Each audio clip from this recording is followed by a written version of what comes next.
So, hello. Today we have a bit of a interesting video.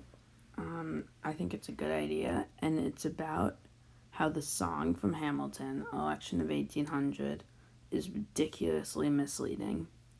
So, to start off, we have to learn about what the song actually says. I know a lot of people will probably know, but it basically says that the election of 1800 was between Thomas Jefferson and Aaron Burr.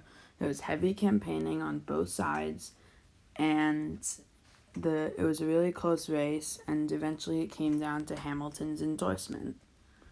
And Hamilton endorsed Jefferson, who was a longtime enemy, and Burr was mad and then shot Hamilton 4 years later. So that is what the song perceives it to be. But that is not what happened. To start off, we have to learn what actually happened. First of all, the election was not between Jefferson and Burr. It was a rematch from the election of 1796 between Jefferson and Adams. This is because Adams was the incumbent president and he was a Federalist. Jefferson was a Democratic Republican. Also, and Jefferson had been vice president. This is because under the original Electoral College, the person who got second place would become the vice president. And they wanted to avoid this confusion, right?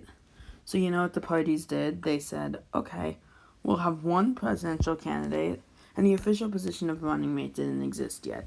So they said, all right, we'll have one running mate and we'll have one president and one vice president.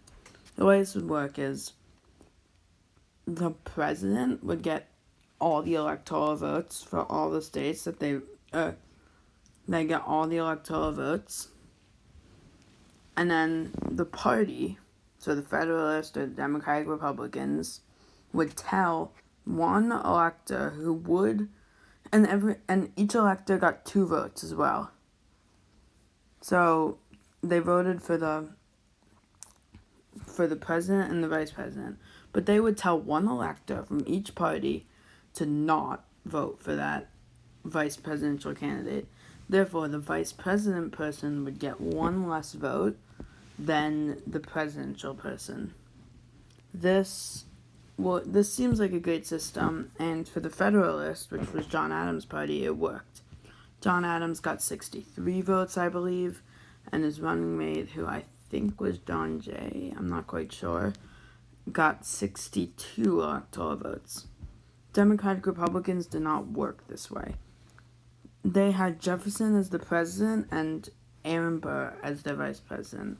Although the one electoral person that they told to vote not for Burr voted for Burr, resulting in a 70-70 tie between Jefferson and Burr. So that's what actually happened in the election. Oh, and then Congress, which was mainly Federalist, which was John Adams and Hamilton's party, needed to vote, and after 38 votes and 1 Hamilton endorsement, they decided on Jefferson. This was because the Federalists in Congress listened to Hamilton, and this was the main, it was a big decider, but it's not as it seems. Another huge misleading factor in the song is it says that, like, people voted. People didn't really vote back then. Like, it wasn't until 1876 that voting actually decided, like, the electoral votes for each state. For the most part, the electors chose. They didn't really trust democracy. It was a new system.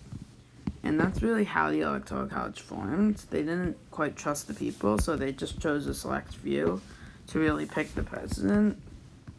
So people didn't really vote. The popular vote was like 2 to 3% of the population probably voted.